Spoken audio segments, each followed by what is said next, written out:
राजू का कोई नहीं बचा, इसके पास, इसके माँ बाप के पास रहने के लिए छत तक नहीं है। जहाँ प्रधानमंत्री आवास योजना की बात हम करते हैं कि हर किसी को हमने घर दे दिया, इस बच्चे के पास, इसके माँ बाप के पास रहने के लिए छत नहीं थी। और भारत जैसे देश में जहाँ चिड़ियों को भी अनाज खिलवाया जाता है, अगर कोई व्यक्ति भूख से मर जाए तो मैं मानता हूँ कि मानवता मर चुकी है। तो वो मानवता मरती हुई मैंने देखी।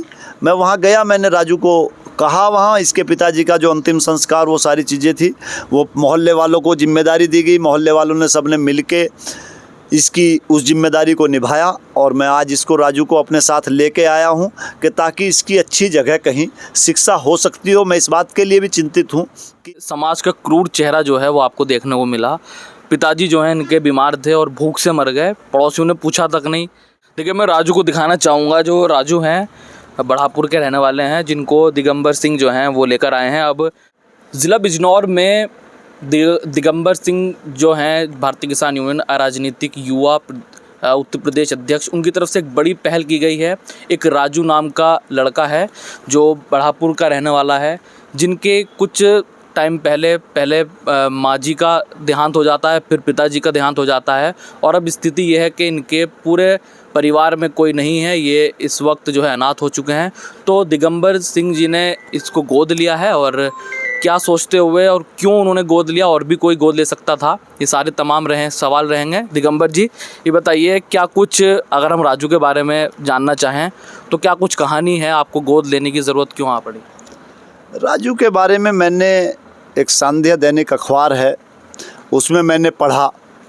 चिंगारी हमारे जनपद का बड़ा प्रतिष्ठित अखबार है, उसको मैंने पढ़ा। जब मैंने पूरी कहानी राजू की पढ़ी कि राजू का कोई नहीं बचा, इसके पास, इसके माँ बाप के पास रहने के लिए छत तक नहीं है।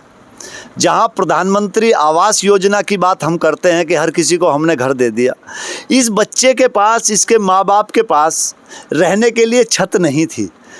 जब ये कुछ लोगों को पता चला, इसके लिए चिंगारी के ही हमारे जो वहाँ के एक राशिद भाई हैं, उन्होंने लगातार इसकी खबर छापी और लगातार इसके लिए ये किया कि भाई इसका घर बन जाए।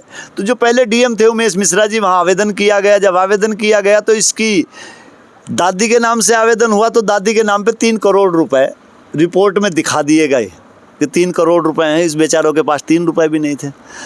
इसकी माँ मर गई, दादी मर गई, फिर बाप के नाम पे इसके आवेदन कराया गया, तो बाप के नाम पे भी आज तक नहीं मिला इसको घर। और 6 बीघे ज़मीन इसके दादा के पास थी, उस पे भी कुछ लोगों ने, कुछ माफियाओं ने उस पर कब्जा कर लिया, इसकी ज़मीन पे।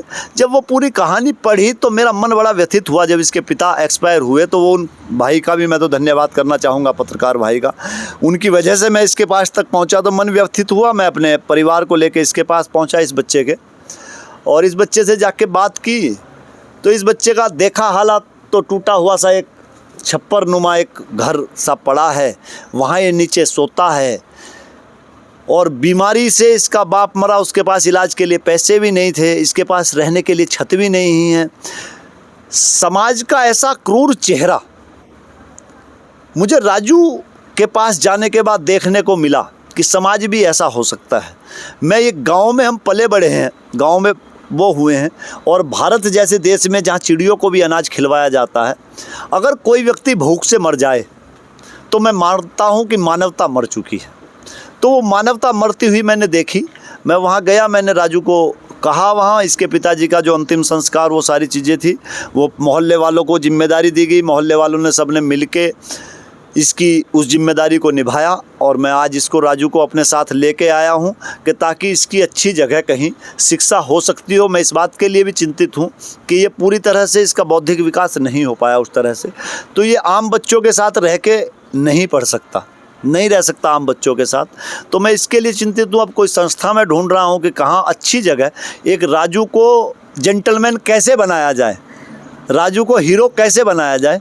तो इस राजू को एक आइडियल बनाना है और समाज के से भी मेरा अनुरोध है कि इस तरह के जो भी कोई व्यक्ति हो भाई, उसकी मदद करना चाहिए। इंसान का काम इंसानियत के काम आना है। तो मेरे मन में यही सब चीज़ें आई और उसी को मैं मानते हुए मैं इसको लेकर आया। अच्छा, आपने बताया कि समाज का क्रूर चेहरा जो है वो आपको देखने को मिला। पिताजी जो हैं इनके बीमार थे और भूख से मर गए, पड़ोसियों ने पूछा तक नहीं। और कुछ लोगों ने इनके नाम पे अवैध फंडिंग भी करनी शुरू कर दी। तो क्या जो इनकी अपनी ज़मीनें हैं वो भी कब्जा ली गई हैं, तो उसके लिए आप कानूनी लड़ाई लड़ेंगे राजू के लिए? राजू की ज़मीन, चूँकि इसके दादा जब एक्सपायर हुए वो किसी से उन्होंने कुछ पैसे उधार ले लिए होंगे, जिससे पैसे उसने उधार लिए उस व्यक्ति ने उस ज़मीन पर कब्जा कर लिया, उस पर कब्जा कर लिया। राजू के दादा एक्सपायर हो गए तो उनके नाम का मृत्यु प्रमाण पत्र नहीं बना आज तक। इसके पिताजी ने गरीबी में समय काटा, लेकिन वहाँ मोहल्ले वालों ने, बढ़ापुर के लोगों ने मुझे बताया कि वो 8-8 दिन तक भूखे रह लेते थे, लेकिन किसी से भीख नहीं मांगते थे। वहाँ मंदिर का पुजारी जब इसके बाप के पास गया और इसके पिताजी वहाँ बाप के पास जब वो गया और उसने वहाँ कहा कि लो भाई आप इलाज करा लेना, तो इसके बाप ने ये कह के मना कर दिया कि भाई मुझको अगर आप पिलवा सकते हो तो चाय पिलवा दो। राजू अनाथ भगवान ने किया या क्या किया, लेकिन राजू अनाथ नहीं है। राजू अब हमारा बेटा है और हमने इसको गोद लिया है, और इसकी शिक्षा दीक्षा किसी भी चीज़ में अब तो मैं राजू की इसके लिए चिंतित हूँ कि राजू को अच्छी शिक्षा, अच्छी जगह इसका मानसिक विकास हो। मैं इसको कहाँ ले जाकर किस स्कूल में वो रखूं और कहाँ पे राजू का विकास हो सकता है। जो ज़मीन का इसका विषय है वो राजू की ज़मीन राजू को दिलाई जाएगी, जो राजू का हक है वो राजू को दिलाया जाएगा। उसके लिए लड़ाई लड़नी पड़ेगी, ट्रैक्टर चलाना पड़ेगा, कुछ भी होगा, राजू का हक है, राजू को दिलाया जाएगा। और जो भी हम कर सकते हैं अपने बेटों के लिए, अपने बच्चों के लिए करते हैं। तो राजू हमारा बेटा है, राजू अनाथ नहीं है अब जा, और राजू के लिए किया जाएगा। जिस तरह से हम अपने बच्चों के लिए करेंगे उसी तरह से हम राजू के लिए भी करेंगे। अच्छा, इस पूरे मसले को अगर देखें तो इसको लेकर जो शहरी लोग हैं, चाहे वो बढ़ापुर के हों या सरकार पर भी कई बड़े सवाल खड़े होते हैं कि इस तरीके से परिवार जो है वो बीमार होता है, फिर इस तरीके से मृत्यु हो जाती है, तो सरकारों पर भी सवाल खड़ा होता है। देखो, सरकारी मशीनरी के साथ साथ मैं तो ज़्यादा दोषी मानता हूँ आसपास के लोगों को, समाज को, क्योंकि किसी को अगर कष्ट है तो हमें ही तो पता चलेगा पड़ोसी होने के नाते से। तो पड़ोसी होने के नाते से अगर हम समय से राजू के परिवार के प्रति चिंतित होते,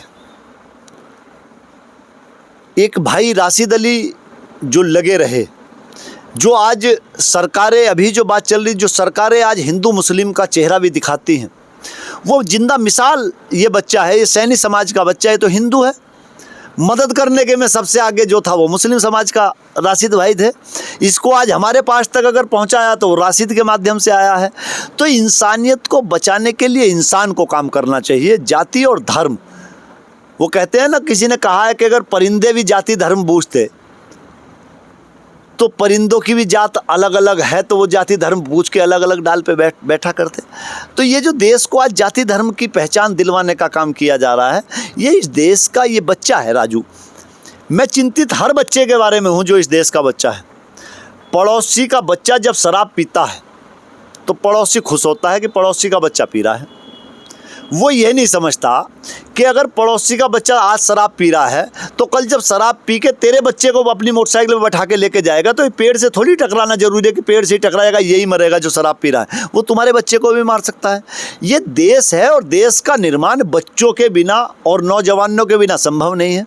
तो इसलिए प्रत्येक नौजवान का, प्रत्येक बच्चे का संरक्षण हम सबको मिल के करना चाहिए, तभी एक अच्छा देश बन सकता है, तभी एक अच्छे समाज का निर्माण हो सकता है। मैं राजू के लिए ही चिंतित नहीं हूँ, मैं हर बच्चे के लिए चिंतित हूँ। आज बिजनौर जैसे जनपद के अंदर अगर करोड़ों रुपए का स्मैक का कारोबार होता है तो मेरी चिंताएं बढ़ती हैं। मैं चिंतित होता हूं इस बात के लिए कि करोड़ों रुपए का जो स्मैक का कारोबार स्कूलों के नज़दीक और उनके नज़दीक हो रहा है, तो किसके बच्चे बिगड़ रहे हैं? हमारे बच्चे बिगड़ रहे हैं, आपके बच्चे बिगड़ रहे हैं, समाज खराब हो रहा है। तो ये हम सब की जिम्मेदारी है। जो इस तरह का कारोबार करने वाले लोग हैं, जो आर्थिक चीज़ों को हासिल करने के लिए, आर्थिक रूप से आप हासिल कर सकते हो, कोई खाट पे सो सकता है, कोई नीचे सो सकता है, कोई डबल बेड पे सो सकता है, किसी का गद्दा 50,000 रुपये का हो सकता है तो किसी का गद्दा 2,000 रुपये का हो सकता है। उन चीज़ों से फ़र्क नहीं पड़ने वाला, फ़र्क उन बातों से पड़ने वाला है कि इस देश के बच्चों का भविष्य कैसे बने। ये राजू है, ये अनाथ हो गया, आज लोग इससे ठेला पिलवाएंगे, आज राजू, इसको मोहल्ले वाले राजू को अपने साथ ले जाएंगे, इसको कहेंगे ले बेटे बीड़ी पी, थोड़े दिन बाद कहेंगे ले भाई दारू पी, थोड़े दिन बाद कहेंगे कुछ और पी, तो राजू का क्या भविष्य बनेगा? राजू को अपना मजदूर बना लेंगे लोग। अगर राजू एक अच्छा व्यक्ति बनेगा तो ये इस देश का जो एक अपराधी बनने वाला बच्चा था वो बच्चा अपराधी बनने से बचेगा, तो हम सब लोग सुरक्षित होंगे। ये हम ना राजू पे कोई एहसान कर रहे हैं, ना समाज पे एहसान कर रहे हैं, ये हम अपने ऊपर एहसान कर रहे हैं, अपना काम कर रहे हैं, जो उस परमात्मा का बताया हुआ काम है वो काम कर रहे हैं, और ये हम सबको करना चाहिए। चलिए शुक्रिया। देखिए मैं राजू को दिखाना चाहूँगा, जो राजू हैं बढ़ापुर के रहने वाले हैं, जिनको दिगंबर सिंह जो हैं वो लेकर आए हैं। अब उसकी परवरिश कैसे होनी है और राजू को जेंटलमैन कैसे बनाना है, राजू को हीरो कैसे बनाना है, उसको लेकर चिंतित हैं। और दिगंबर सिंह का कहना है कि मैं सिर्फ राजू के लिए नहीं बल्कि देश के हर उस बच्चे के लिए चिंतित हूँ जिसको शिक्षा की ज़रूरत है। फिलहाल देश वार्ता में अज़ान अंसारी को दीजिए इजाज़त। जय हिंद, जय भारत। शुक्रिया। पानी वानी और पिलवा दे भाई, चाय और